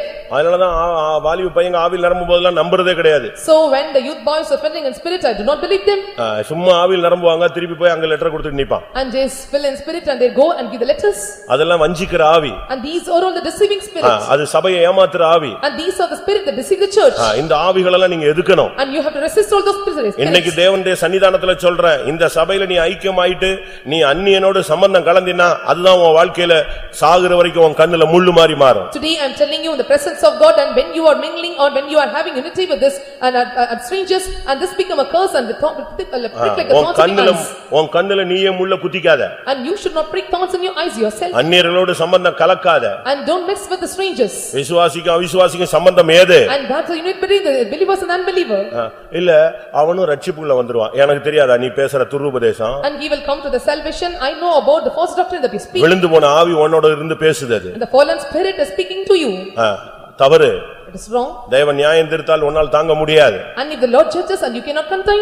நீ அத தெளிவா இருக்கு வசனம். நீ அந்நியனோடு சம்பந்தம் கலந்தினா சாகர வரைக்கும் உன் கண்ணுல அவன் முள்ளுதான். The word is very clear that when you are engaged with the strangers, and it will be like a thorns till your death. கர்த்தருடைய பரிசுத்த நாமத்துக்கு மகிமை உண்டாவதாக. May the God's holy name be glorified. யோபு 31:39-40 பார்க்கும் பொழுது, நீ கொடுக்க வேண்டிய கூலியை கொடுக்காட்டா அது உனக்கு ஒரு முள்ளா மாறிடும். In Job chapter 31 verse 39 and 40, the wages that you need to give, if you give not, and it become a thorns to you. விசுவாசிகள் மத்தவங்களுக்கு கொடுக்க வேண்டிய கூலியை கொடுத்துறணும். Believers, and they have to settle up the wages that you have to settle to them. உங்ககிட்ட வேலை பார்க்கிற ஆளுடைய கூலி வார கூலியோ மாத கூலியோ அது தின கூலியோ கரெக்டா கொடுத்து செட்டில் பண்ணிடணும். இல்லன்னு சொன்னா அது உனக்கு முள்ளா வரும்னு பைபிள் சொல்லுது. Daily wages or weekly wages or monthly wages that you have to settle to the workers or laborers in your job, and you have to settle them up. If you settle them not, and it become a curse to you. அடுத்தவன் கூலி உன் கையில இருக்கவே கூடாது. And others wages should not rest in your hands. இதெல்லாம் பைபிள்ல சொல்லி இருக்கிற ஆழமான சத்தியங்கள். And these are all the deep doctrines that is mentioned in the Bible. கர்த்தருடைய பரிசுத்த நாமத்துக்கு மகிமை உண்டாவதாக. May the God's holy name be glorified. இன்னொரு பகுதியில பார்க்கும் பொழுது, when you see in the parts, நீ கோதுமையை விதைக்கிற ஆனா முள்ளு தான் உனக்கு முளைக்குது. and you say that it is enough, but this thorns are growing up. அதுக்கு ரீசன் என்ன? And what is the reason? எரேமியா 12:13 பார்க்கும் பொழுது, when we look into the book of Jeremiah chapter 12 verse 13, அங்க என்ன சொல்லி இருக்கிறது? and what is said there? நீ கோதுமையை விதைக்கிறாய், நீ முள்ளுகளை அறுக்கிறாய். And you are making the corn wheat, but you are getting the thorns. அங்க நீ கோதுமை விதைச்சிட்டு வந்தா முள்ளு முளைக்குது. when you are sowing the wheat and the thorns are coming out. அதுக்கு காரணம் என்ன? And what is the reason? தேவ கோபம். Anger of God. தேவனுடைய கோபம். And it is the anger of God. தேவனுடைய கோபம் வரும் பொழுது இவைகளெல்லாம் நடக்குது.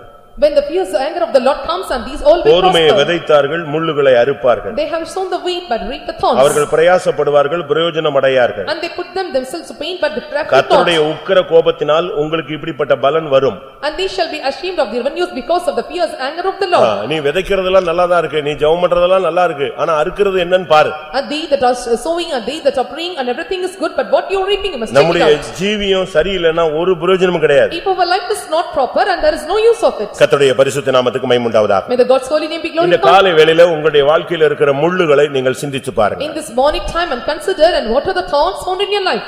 உங்களுடைய வாழ்க்கையில இப்படிப்பட்ட முள்ளுகள் எப்படி அனுமதிக்கப்பட்டது? And how these thorns are admitted in your life.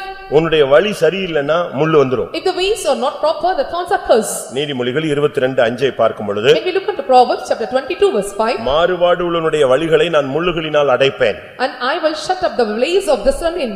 நீ மாறுபட்டா கர்த்தர் உனக்கு மாறுபடுவார். When you become a proven and the Lord will change to you. பைபிள்ல ஒரு வசனம் உண்டு. There is a word in the Bible. Our உத்தமனுக்கு Uthaman. He is upright to the upright. புனிதனுக்கு Punithan. And he is pure to the pure. ஆனா அடுத்து சொல்லி இருக்கு மாறுபடுகிறவனுக்கு அவர் மாறுபாடு உள்ளவனுக்கு மாறுபடுகிறவராய் வருவார். But for the forward and he will come to the one who changes in his way. உன்னுடைய வழியை நீ மாத்தாத. You change not your ways. இந்த மார்க்கத்துல நீ கால் எடுத்து வச்சிட்ட நீ போயிட்டே இரு. And you have stepped into this religion and must keep progressing. உனக்கு கிருபை தருவார். And the Lord will give you grace. உனக்கு அபிஷேகம் தருவார். He give you anointing. உனக்கு வல்லமை தருவார். He give you power. உனக்கு அப்பப்ப தயவு பாராட்டுவார். And he will give you favor at the time. நீ ரொம்ப கவனமாக இந்த பாதையில நீ போயிட்டே இருக்கணும். And you have to keenly and have to go with the carefulness in this path. இன்னைக்கு உங்களுக்கு வாழ்க்கையில இருக்கிற முள்ளுகள் என்னங்கறத நீங்க கண்டுபிடிச்சீங்களா? Have you identified what are the thorns in your life? முள்ளுகளை பத்தி பயப்படாதீங்க. And don't fear about the thorns. இப்ப எவ்வளவு advance வந்துருச்சு அதனால ஈஸியா முள்ள புடிங்கிடலாம். And there were many advancements have come and you can easily pick out the thorns. முந்தில முள்ளுகள் குத்திருச்சுனா எடுக்க முடியாது.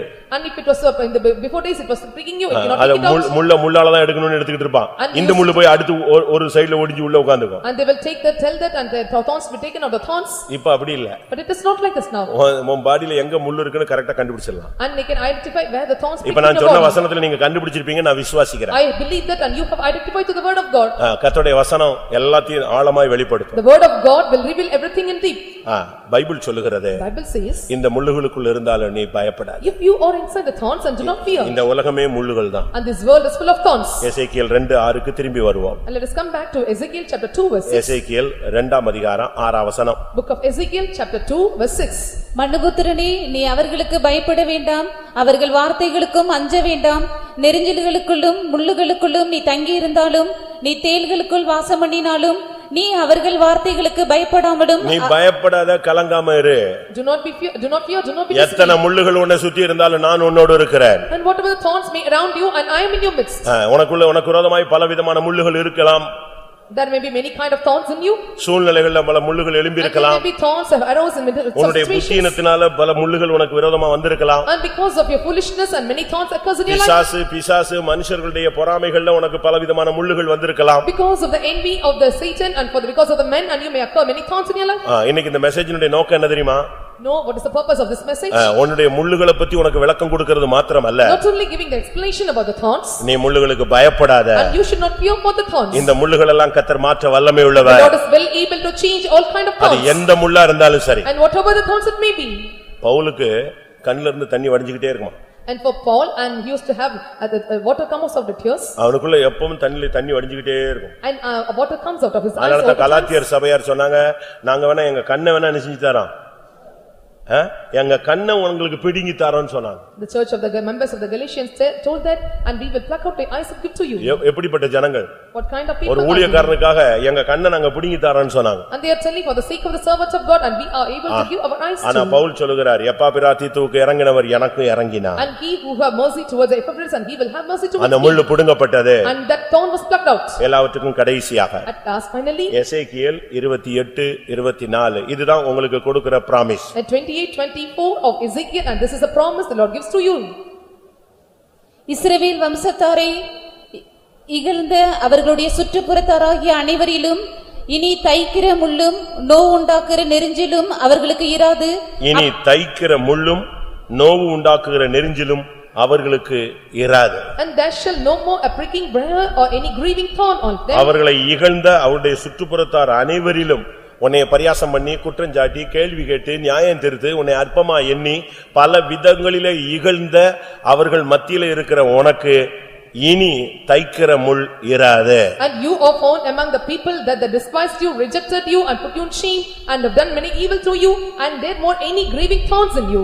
இனி உன் மனசுலயோ உன் எண்ணங்களையோ உன் சரீரத்திலேயோ உன் வாழ்க்கையிலேயோ உன் ஊழியத்திலேயோ நோவு உண்டாக்குகிற அந்த நெரிஞ்சில் இனி இராது. And hereafter and there will not be any pricking briar that attacks your mind, your thoughts and your intentions and your heart, and will not be any more in your life. நான் அவர்கள் ஆண்டவர் என்று அவர்கள் அறிந்து கொள்வார்கள். And they shall know that I am the Lord. இன்னைக்கு கர்த்தர் உனக்கு இந்த மெசேஜ்ல லாஸ்ட்ல உனக்கு சொல்ற வார்த்தை, பல முள்ளுகள் இருக்கலாம், பல முள்ளுகள் அனுமதிக்கப்பட்டிருக்கலாம். இன்னைக்கு உன்னை இகழ்ந்த இந்த ஜனத்துக்கு மத்தியில நான் இனிமேல் முள்ளே இல்லாம உன் வாழ்க்கையை மாற்றுவேன். The final statement of this message I am telling that, and hereafter you will have the briars that flicking you and you will not have any thorns in your life. அந்த செடியில ரோஸ்ல முள் இருந்தாலும் And even the thorns were found in the rose plant. அத பிடுங்கின உடனே என்ன செய்றாங்க? அந்த முள்ளை எடுத்துறாங்க. When it was plucked out and they were removing the thorns. அதுதான் அதனுடைய beauty. And that is the beauty of the rose. அதுக்கு பிறகு அந்த முள்ளுக்கு என்ன வேலை இல்ல, அந்த செடியில வேலை கிடையாது. Then after there is no use of the thorns in the plant. அது இனிமே வாசனை வீசக்கூடியதா மாற போகுது. And it is going to become the one. அதுபோல இன்றைக்கு இந்த ஆராதனையில கடந்து வந்திருக்கிற தேவனுடைய ஜனமே, and you people who have participated in this worship, கர்த்தர் உனக்கு சொல்லுகிறார், உன்னுடைய முள்ளுகள் எல்லாம் உனக்கு வெளிப்படுத்திட்டார். The Lord is telling and the Lord have revealed all the thorns to you.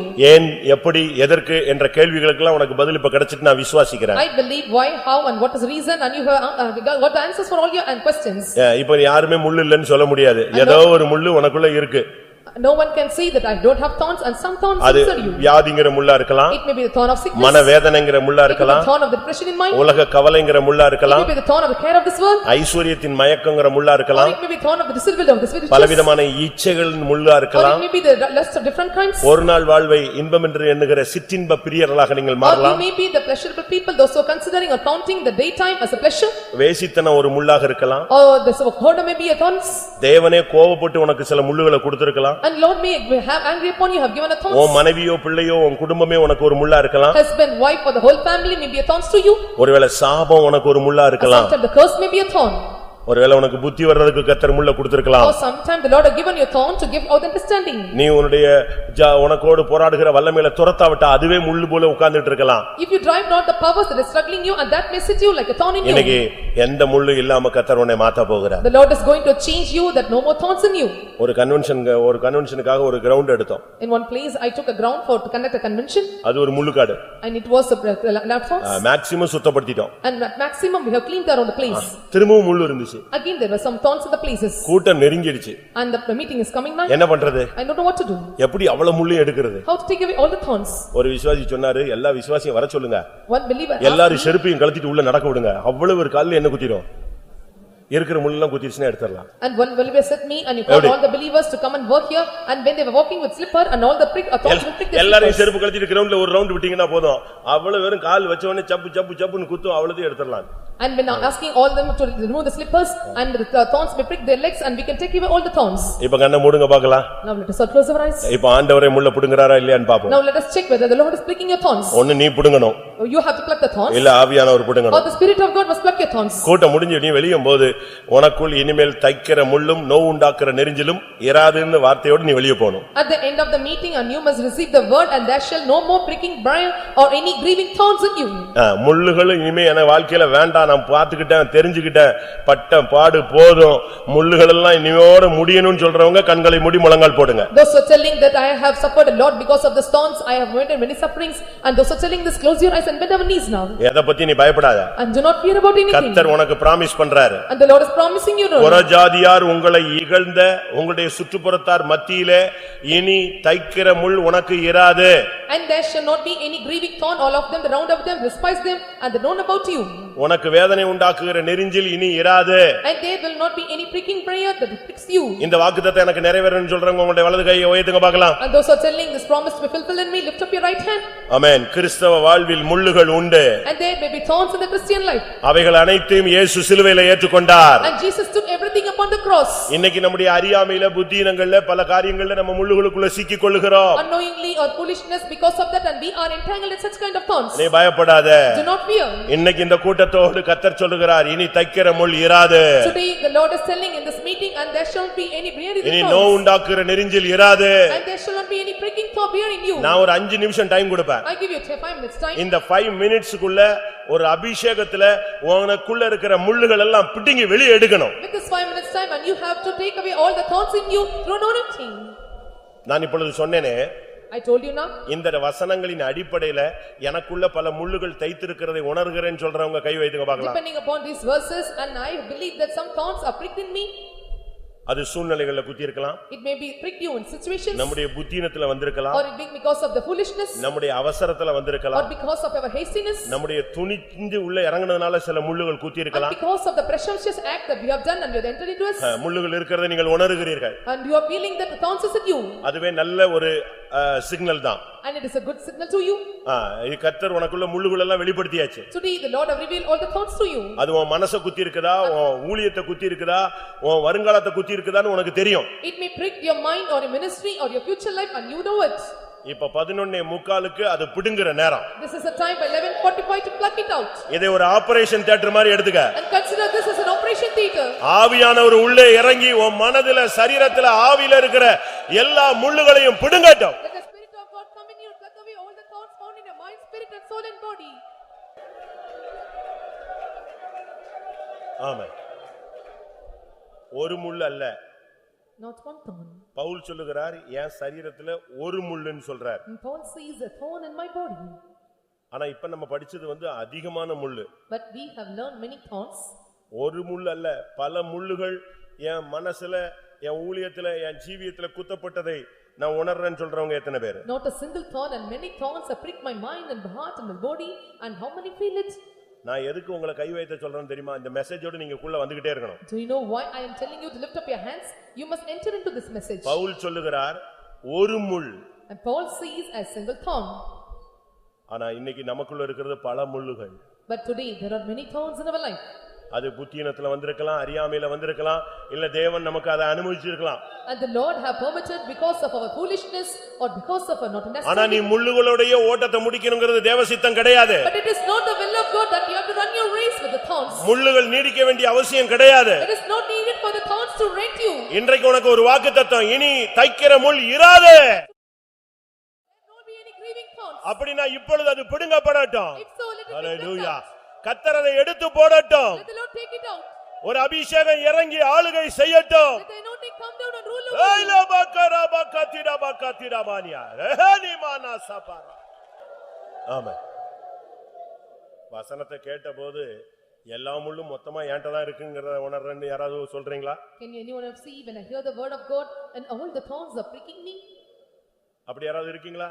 Is there anyone like this? வசனத்தை கேட்டபோது எல்லா முள்ளும் எனக்குள்ள இருக்கு, ஒவ்வொரு முள்ளும் ஒவ்வொரு விதத்துல என்னைய பாதிச்சுக்கிட்டு இருக்கு, நான் மிகுந்த உபத்திரவத்துல இருக்கிறேன்னு சொல்றவங்க யாராவது இருந்தா அவங்களுக்காக நம்ம ஜெபிக்க போறோம். When I hear the word of God, I believe that and many pricks are tribulating me and is paining me, disturbing me, and such people are the lift up your hands. I'm going to pray for them. ஆமென். இப்பொழுது தேவன் கிரியை செய்யற நேரம் பிரியமானவர்களே. And now this is the time where the Lord works out. தேவன் முள்ளுகளை பிடுங்குற நேரம் பிரியமானவர்களே. And this is the time where the Lord pluck out the thorns. இனிமேல் இராது என்று அவர் எடுத்து போடுகிற நேரம் இது பிரியம்.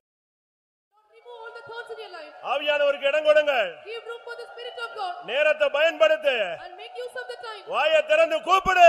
Open your mouth and call Him. ஒரு வல்லமை இறங்கி முள்ளுகளை எடுத்து போடட்டும். Let the power come down and take away all your thorns. ரீபானியா ரபானா சகாலிமானியா Radha திடாபாக்கா திடாபாக்கா திடா திடாபாலாபாக்கா.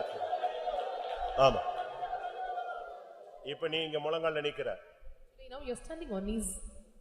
உனக்கு விரோதமான முள்ளுகளை போன்று உன்னை தாக்கி கொண்டிருக்கிறவர்கள் அந்நியர்களாக இருக்கலாம், வேற எங்கேயோ இருக்கலாம். And these that are attacking and pricking you with the thorns may be the strangers or any other person. நான் விசுவாசிக்கிறேன். I believe.